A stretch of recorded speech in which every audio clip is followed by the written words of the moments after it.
Magandang hapon sa inyo lahat. Ito po si Herbert Curia, author, promoter ng Human Rights Promotions. Ang boses ng Human Rights Promotions sa malayang demokrasyang ito, kakibat ang ating pananalig sa ating banal na Panginoon Diyos, banal na Panginoon Kristo at kabayan ng kaliwan na ganibang na Santa Maria, mula sa isyong ating nakalap at pagbabantay sa mabuting pamamahala, patas ng hustisya at karapatang pantao ay hinggil sa issue ng filing of COC o Certificate of Candidacy from the national na senatorial and representatives ngayon darating na October 1 to October 8. Yan. So filing na ng COC ngayon darating na October 1 to October 8 mula doon sa mga kakandidato na senador at mga congressman. Yan. Ang filing of COC para sa kakandidato ng pagkasenador ay ngayon o kongresista ay ngayon darating na October 1 to 8, 2024. So ang mga kandidatong grupo at individual ay handang-handa na sa araw na ito. So yan. So nakapagdeklaran ng mga ng mga kanilang nais na pagkandidato yung iba't ibang mga partido, individual grupo. Yan. So yung ating administrasyong Marcos ay may inilathala ng kandidato mula doon sa alyansa ng kanyang partido at iba't ibang partido yan. Ang napili ng ating Pangulo ay sina re-electionist Senator Amy Marcos, Interior Secretary Benhur Abalos, Makati Mayor Abby Binay, Senator re-electionist Pia Cayetano, at Senator re-electionist Lito Lapid, CIS Party List Representative Erwin Tulfo, at Senator re-elect Francis Tolentino. So former Senator Manny Pacquiao, yan, tatagpuan na naman si Senator Pacquiao, at former Senator President Tito Soto, at re-electionist Bong Revilla, Senator Bong Revilla, and former Senator Pampino Lacson at si Las Piñas Representative Camille Villar. So ito yung pambato ng ating administrasyon. Kompleto yung 12. Ngayon tila yata nais ni re-electionist Senator Amy na mag-independent dahil may issue siya na siya ay kapatid ni President Marcos. So hindi naman siguro masyadong issue yung na siya ay kapatid bilang endorser. So siya ay nagsilbi na at nakita na yung kanyang ginagawa maayos para pa ng issue dyan. So maliban sa ating administrasyon ng oposisyon naman, mula sa alyansa ng Makabayan ay sina Representative Franz Castro sa ACT Teachers yun, Representative Arlene Roses sa Gabriela Warner's Party, Jerome Adoni sa Kilusang Mayo 1, Secretary General yun. So Danilo Ramos sa Kilusang Magbubukid ng Pilipinas, yung KNP, Chairperson siya roon. Lisa Masa, former National Anti-Poverty Commission, at Romel Arambulo, Pamalakaya Vice Chairperson. Teddy Casino, former Bayan Muna Representative, Jocelyn Santos Andamo, Filipino Nurses Unified Secretary General, at Modi Floranda Piston, at Mimi Domingo Kadamay Secretary General. So ito yung mga nasa opposition naman na nais kumandidato ng pagkasenador. So nung pa nagdeklara yan, Agosto pa. So na sila ay kakandidato bilang mga senador at nais silang bumuno at pamunuan ng sambayan ng Pilipino sa senatorial position. So maliban dito sa mga grupong ito ay muling sasabak din sina Senator De La Rosa at Senator Bongo bilang re-electionist, at si Actor Philip Salvador. So inendorso sila ni Pangulong Duterte. So nagpayag din ng pagkandidato sina former Senator Leila de Lima at iba't ibang mga kasamahan nito. So maliban sa kanila may iba't ibang kandidato pa na nagsa-publiko ng kanilang mga pagkandidato. Yung sino ang magwawagi sa darating na election 2025 May 12 para sa senatorial positions nila. So yan yung ating mga nangalap ng mga nagpahayag ng mga kanilang mga pagkandidato. So ngayon ang Human Rights Promotions ay mariing sumusuporta sa mabuting pamamahala, patas na hustisya at karapatang pantao. Assertion ito ng filing of COC or Certificate of Candidacy ay ating maigting na sinusuportahan ang karapatan ng lahat sa malayang pagboto o maghalal at kumandidato sa isang eleksyon sa demokrasyang bansang ito. O sinusuportahan natin yung eleksyon o yung karapatan na yan. Sa mga naglathala ng kanilang kandidatura para sa pagkasenador ay naway ang makatotohanan at matuwid na paglilingkod sa bayan ang inyong tunay na hangarin at puso nilang nais pagsilbihan ng bansa at mamamayang Pilipino. At ang bawat kandidato ay may kanya-kanyang kredibilidad, may ginagawa sa kanilang ginawa sa kanilang mga paglilingkod sa bayan in government and non-government na pagsisilbi. So maging nasa administrasyong kandidato at oposisyon o mga ibang kandidatong nabanggit at mga kandidato. Yan. Kanya-kanyang credibility itong ating mga kandidato ngayon na nasa oposisyon at nasa dito sa ating administrasyon ng mga pambato at yung iba pang mga nais kong kandidato. So may kanya-kanya silang credibility para nais nila po.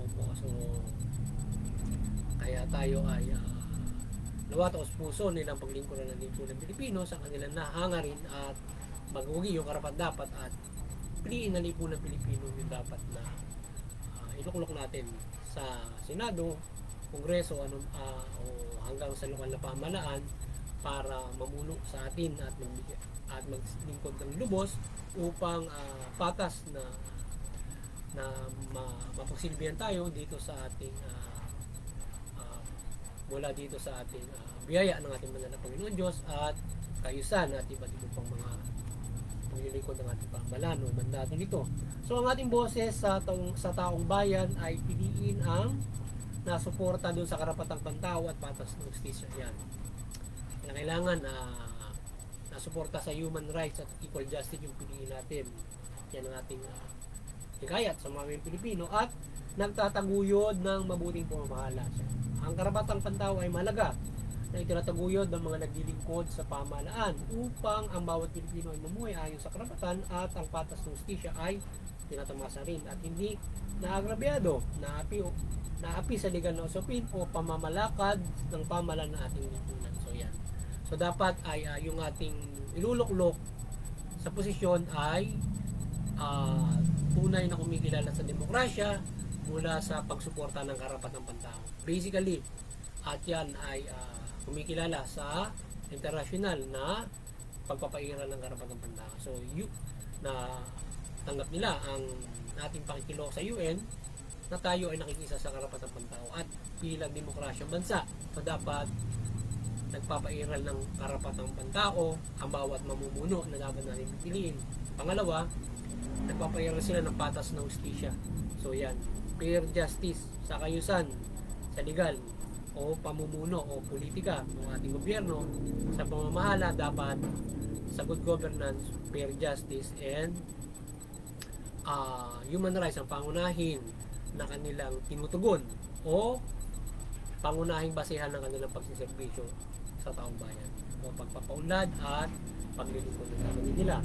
So diyan dapat nakabase yung mga yan para paglingkod ng lipunan Pilipino kung paano natutugunin niya ng bawat mga karapatan sa peace and order, sa ating pamumuhay, sa ibang paglilingkod, halimbawa sa ating edukasyon, sa ating kalusugan, yan. Karapatan natin na dapat yan ay social services na dapat yan ay tinutugon. Pangunahin sa karapatan yung ating syempre pangangalaga sa buhay, peace and order, at yung ating pangunahin na basic ay yung trabaho, bahay. Yan. Trabaho, bahay.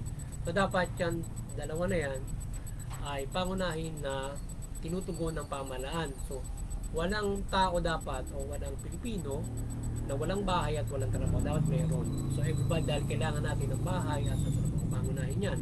So and the other services is syempre yung kailangan mo kailangan mo ng syempre pagkain, tubig, yan. So yan ay aside from that, mabibili mo yan kung ikaw may trabaho At kung may bahay ka, so meron kang masusuplayan ng tubig at makabibili ka niyan kung may trabaho ka. Ngayon, pinoprovide ng gobyerno din yan para meron ka naman bilihin, kasi hindi naman po pwede wala kang bibili. Meron kang trabaho, wala ka naman bilihin. So aside from that ay yung iba't iba pang mga services ng ating pamahalaan, dapat ito ay pinaiigting niya. At sa kaunlaran ay hindi lamang basta magpatayo tayo ng mga infrastructure, but we need that para sa pag-unlad natin, para tayo mas magaan na madala yung karapatan. So para kakaibad yan sa ating kaunlaran. So mas lalo tayong gumagaan ang pagpapatupad at pamumuhay. So ang pag-unlad ng bansa ay dapat ang karapatan ay pangunahin at tinatamasa ng lahat, at hindi lang ang naunlad, at ang iba naman ay hindi man lamang nakapamumuhay ayon sa karapatan. So kagaya ng basic life na dapat may bahay, trabaho, lupang sinasako o kabuhayan ang bawat isa. Maliban dyan ay maasahan na sa ating pamahalaan na mapag-ibayo ang mga karapatan sa serbisyo nito, kagaya ng health, education, social services. Yan ang ginanapin yun. Kaya napakalaga ng karapatan ng tao na ito ay nasa sa vision o nasa sa puso't isipan ng isang kandidato, at ito ay nasa vision niya na paglilingkod sa lipunan, kung paano niya hahawakan ang kanyang mga posisyon bilang representative, bilang senador. Mahalaga yung sa senador, sa kongreso na yan, at saka yung senador o yung ating sa mamabatas na yan, dahil sila yung gumagawa ng batas para susugan yung karapatang pantao, para sa pagpabaybayo ng karapatang pantao na kailangan yun pangunahin, at sila yung nagsasaayos niyan. Lalo na halimbawa ngayon pagsasaayos ng pondo para sa dapat ay fair for everyone yan. So ang ating bansa ay mayroong inequality in human rights. Why? Dahil sa tayo ay mayroong naghihirap, mayroong mayaman. Ibig sabihin, ang naghihirap ay yung hindi nakapamumuhay siya ayon sa karapatan, samantalang mayroong yung mayaman ng mayaman. So mayroong inequality. Hindi na basta may mayaman, may mahirap, kundi accord pa sa karapatan. Ibig sabihin ay dapat everybody would live according to human rights. Kung namumuhay ka ayon sa karapatan, so ito ay magandang pamayanan, magandang yung bansa mo, kasi nakapamumuhay ka ayon sa karapatan. At mas higit pa rito, kung mas lalo mong unlad yung bansa mo ngayon, anong nangyayari? May ibang umuunlad, mayroong naghihirap, hindi man lamang magkaroon ng bahay o lupa o nakapagtatrabaho na maayos. So yung iba nasa squatter, yung iba ay mga pulubi, mga ganun. So within that, nakikita mo agad na mayroong inequality. So kahit may social services pa tayo, na pagtugon yung ating pamahalaan from that any kind of the problem, bakit nagkaganon siya? Kasi hindi siya kukunti, kundi malaki. Malaking bulk siya ng lipunan Pilipino ay nandoon sa poverty line. So ibig sabihin may inequality, hindi namumuhay ayon sa karapatan din na dapat magkano ba yung dapat masahin mo. Halimbawa, standardization yan. Tapos na ayon ka sa karapatan. Kasi kung ganoon ay malaki yung bulk na wala tayo doon sa karapatan. Kaya dito nga sa ating ngayong administrasyon, pinag-iibayan yan magkaroon ng bahay trabaho yung mga Pilipino to live according to rights. Yun mas mga, tsaka yung kadugtong na yung mga social service, yung ibang mga serbisyo karapatan na binibigay ng pamahalaan, health, education, mayan, na dapat na-access natin with the government subsidy na binibigay ng gobyerno, pinoprovide ng gobyerno yan bilang karapatan ng mga mamamayan na pangangalaga niya yun. So ay kaya dapat yung ating mga senador, mga congressman, yan ay mayroong vision at mayroong perspective na sila ay magpapatupad ng karapatan. So ang ating bansa ay may suliranin pa sa inequality nga mula sa human rights, sapagkat hindi pa nakapamumuhay ayon sa karapatan ng lahat. Subalit may mga matataas ang antas ng pamumuhay o maulad, gayong ang iba naman ay hindi makapamumuhay ayon man lamang sa karapatan niya. So dapat walang naiiwan kundi maunlad ng lahat mula sa karapatang pantao at hindi inan lang ang umuunlad at yumayaman. So yun, kaya muli naway gabayan ng ating Panginoon Diyos at Panginoon Jesucristo at Banda na Santa Maria ang ating eleksyon at makapili tayo ng karapat-dapat na maglilingkod sa ating bayan at lahat. Tayo ay manalangin na bigyan tayo ng karapat-dapat na leader na mamumuno sa atin at maglilingkod sa atin. So, kaya tayo ay yung lipunan Pilipino maging mahusay doon sa pagpili. Mula doon, yan ang ating kaya sa inyo bilang human rights promoter at nagpo-promote ng mabuting pamamahala, ay tayo ay hanapin natin o ating tingnan kung sino yung mga kandidato na mayroong ganyang klase ng criteria sa kanilang pamumuno. Hindi po pwedeng hindi ganun dahil sa yan ay kailangan sa ating demokrasyang bansa. Yung human rights, yun yung basic life na dapat na tinutugon ng pamahalaan. Dapat tandaan natin yung lipunan Pilipino bilang pagbibigay edukasyon din sa inyo. Dapat tayo namumuhay ayon sa karapatan, hindi basta nabuhay lang. Kailangan ayon sa karapatan. So yung cultivation ng yaman, ng bigay ng Panginoon Diyos, hati-hatiin natin yan according to rights. So ibig sabihin, from that, tayo ay magkakaroon ng mahusay na pamumuhay na ibibigay ng ating pamahalaan. So how we cultivate, so magsasama-sama tayo na i-cultivate yung ating bansa from what different sector, different profession, different na ating kinakabuhay, negosyo, trabaho, yan, para tayo mabuhay. Diyan equal na binibigay ng pamahalaan, kakibat yung services na binibigay ng ating pamahalaan mula din sa trabaho, serbisyo, para patas natin tinatamasa itong yaman ng bansa na binigay sa atin. So yun, at mamuhay tayo ng ayon sa karapatan na may yung ating pamahalaan ay may fair justice na ibinibigay. So muli, paliwanagan ni Banda na Santa Maria ang sambayan ng Pilipino at ang buong mundo. Ang ating pamahalaan ay mamahala ng mabuti at matuwid at mabuting pamamahala at kanilang tugunin ng karapatang pantao at pagpapahirap ng patas ng hustisya at iwasan nila yung pang-abuso, korupsyon o katiwalian. Sa gayon ay makapaglilingkod sila ng matuwid, mabuti at karapat-dapat para sa kanilang mamamayan. So yun namang mamamayan, sumunod tayo dun sa pamahalaan. Suportahan natin yung karapatang pantao, pagunlad, yung patas ng hustisya at iwasan yung paggawa ng krimen upang hindi magkaroon ng kagulo o paglaban sa pamahalaan. Pagkos kung magkakasundo ang pamahalaan at ang mamamayan, bawat mamamayan na hindi yung magkakaiba man ang ating pananaw, ay mayroon tayong pagkakaisa bilang isang pamahalaan at isang bansa. So ngayon tayo ay makapumuhay na magaan at mas madali tayo makapagpapawitan.